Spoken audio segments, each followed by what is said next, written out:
Is up, what it is, what it will be, baby. What's up? It's your boy from Auburn. How y'all doing this evening? Another little story time here for you. I'm gonna be watering some plants over here while I tell this story. It's cool down this evening. Everything's great. All right, today we're gonna be talking about a man named Edward Dean Scruggs. Okay, Edward Dean Scruggs is my mother's father. This man was, I loved him, but he was a mean man, basically. By the end of his life, he was straight, all that good stuff. Anyway, just to give you a little background, okay, real quick. My mother is from Waverly, Alabama, Opelika, Auburn, all that, okay? And my father was raised in Panama City, Florida. Anyway, so my father went to the medical school at University of Alabama, and when he got done, he started working at the hospital in Dadeville, Alabama. And my mom took her aunt in there one day and to the emergency room, and that's how they met.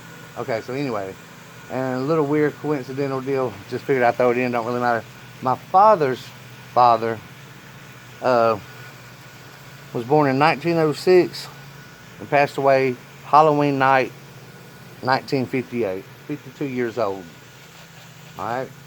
My mother's father, the man who we'll be talking about, was also born in 1906. Died Halloween morning, 1986, at the age of 80. I call him Paw-Paw. When I say Paw-Paw, I'm talking about Ernest Scruggs here. My Paw-Paw had 9 children. My father's father, I never met him because I wasn't born, and he died when my father was a young child. He only had one child, and that was my father. Anyway, so my Paw-Paw had a previous marriage with 3 kids, and then he married who I call Mama, and they had 5 kids. All right, so anyway, my parents got married, had me, and my dad actually got another job in Milledgeville, Georgia, whenever I was like 6 months old, maybe something like that. So anyway, I lived over there, but during the summertime, or occasionally weekends, my mom and dad would come for a visit or whatever, and I always wanted to stay with my Paw-Paw because my other cousins were there as well, and I got to see them. It was a great time.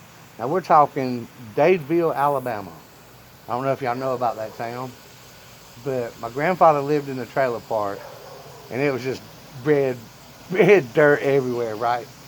And when I was a kid, right, I come up for a visit, and he was all like, "I got you a surprise." Call me Little John. "Got you a surprise, Little John." I was like, "What's that?" He done had the trailer park people, whatever, put in like a RC Cola vending machine. And I always thought my Paw-Paw was rich, but he wasn't, God love him. But he always had them coins for that. Okay, so here we go about there was a certain rules at the house that we knew to not even mess with, but that me and my cousins messed with it. Of course we did. You could not speak during the news. You could not speak at all, okay? And you could not speak while Wheel of Fortune was on. He had the Hots for Vanna White. And this is the 80s, you know what I mean? And my grandfather had a very bad temper. Very bad. And he would say cuss words that were a mile long. Now, I'm going to be cussing in this video as well. But just to say what he says, and I'll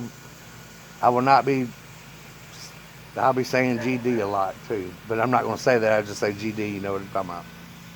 So anyway, I can remember one morning, right, and see, my twin uncles lived there with him as well. and they like to get hammered, like sore back, and that's the in the milk video when I was talking about watching people throw up. It's the start of it that I find funny. But every morning, my uncles would be like sleep after a good night bender, and my Paw-Paw, he would go, Johnny, Ronnie, get your GD ass up right now. You cannot sleep all day. Get your GD ass up now. I thought it was funny as stuff. Well, while he was cussing them one morning, he was making me French toast. And I was just memories like that. Like, anyway, excuse me, I'm taking back a little bit. But, because I don't think I've ever talked about this much. But, my French toast come out so pretty and beautiful. It's perfect. I'm sitting there eating it. And Paw-Paw's French toast sticks to the frying pan, right? Well, you GD motherfucking son of a bitch, you piece of shit. And like took the frying pan, the French toast and everything, and just slammed it in the trash can and like walked off. You know me, how I laugh. I'm at it. And then my grandfather goes, Little John, just what in the fuck do you think you're laughing at? And I was like, you, Paw-Paw. And he said, well, shut up laughing. And there was kids that lived in that neighborhood too that I'd play with whenever I come visit. This one afternoon, right, the people next door, they had a daughter and a son, and my cousin, who she was the female, she would play with her and I would play with the son. We was about the same age. Well, the neighbor sent the kid over there to my grandfather's house to knock on the door. Grandfather opened the door, Paw-Paw opened the door. That kid standing there, he's like, and just what in the GD hell do you want? His little girl talking about some, Mama wants to make sandwiches for lunch. We need to borrow some bread, and Daddy wants two. My grandfather goes, well, just go ahead and take the whole GD loaf in. Gave the kid the loaf of bread and slammed the door.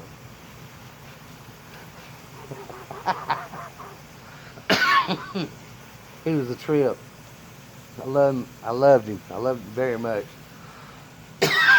And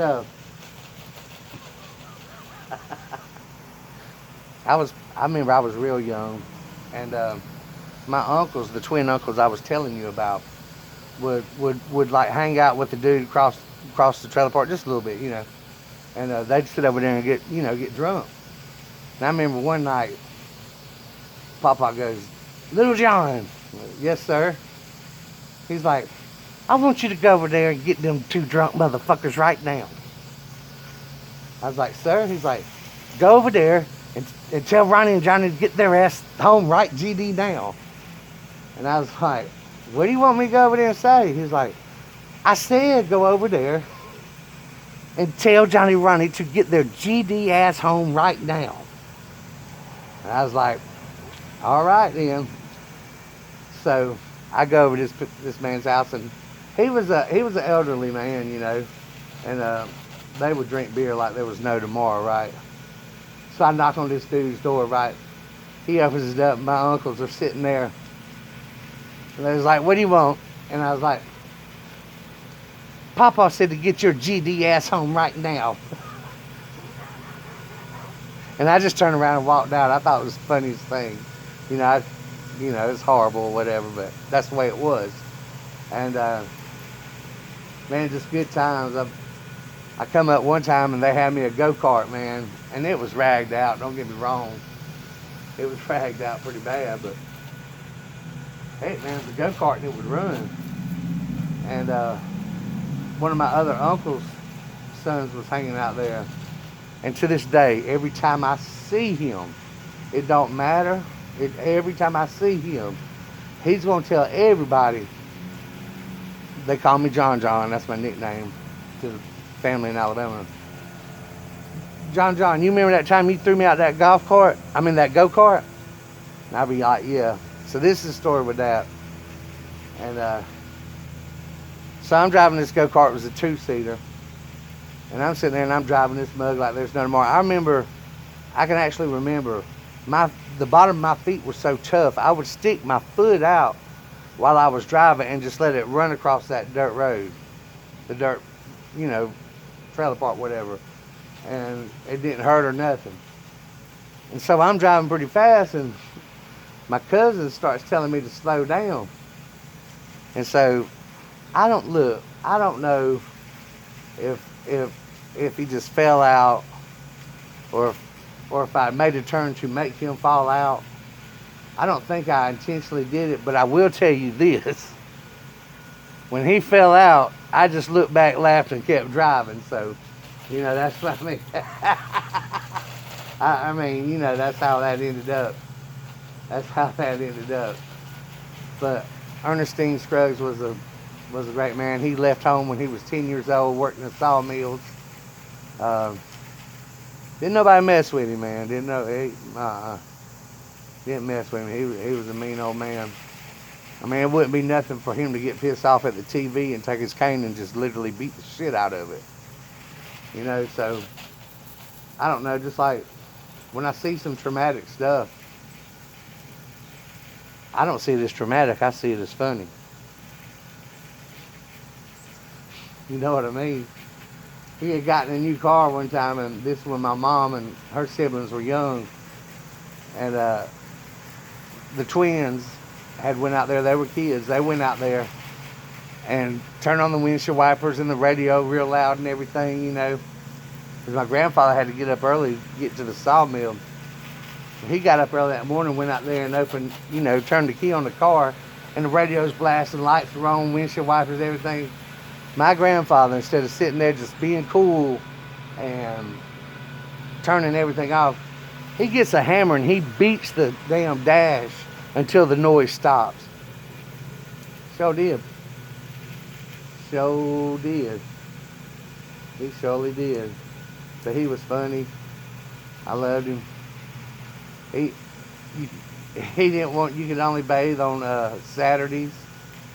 It was crazy because I didn't want to bathe then. I remember my mom and dad coming to pick me up because we got to get back to Georgia. My little time was up. My mom got there. She said, I don't remember being dirty, but she said I was just covered in red mud. And she got me up out the bed and took me in there and started bathing him. And I can remember my grandfather going, "Leave that GD youngin' alone. He don't need no GD bath. Leave that GD youngin' alone." One last one for you right here, and then we're going to end it. And I really appreciate y'all. We got me over, I think I'm over 1,000 or at 1,000 or something. My YouTube studio app tells me I have like 4 or 5 extra than what my YouTube page says. So I don't know what's up with that. I got to sit down and get a quick crash course on that. Alright, so it was summertime, you know, and everything, and it was just one of them times when, you know, it was time for me to get back to Georgia. My parents come up there to get me. And my mom walks in the house, and my grandfather and Paw-Paw sitting there watching TV, and he's got his kitchen chair, and he's got the refrigerator door propped open. And my mom goes, "Daddy, you must be trying to defrost your refrigerator," because back then that wouldn't be nothing for them things to freeze up and you have to get the hairdryer. Get right. He said, "Why, hell no, it ain't froze up. Them GD kids keep running in here, opening up that GD door, keep getting everything out of it, so I figured I'd just make it easier on them." He done propped out the door because he got tired of his doggone. Keep getting like drinks and stuff out the refrigerator, man. Gosh, can't wait to see him again, you know what I mean? He didn't have nothing, and he worked hard all his life, and he was mean, but I sure loved that man. Best comedian I ever met. Best comedian I ever met.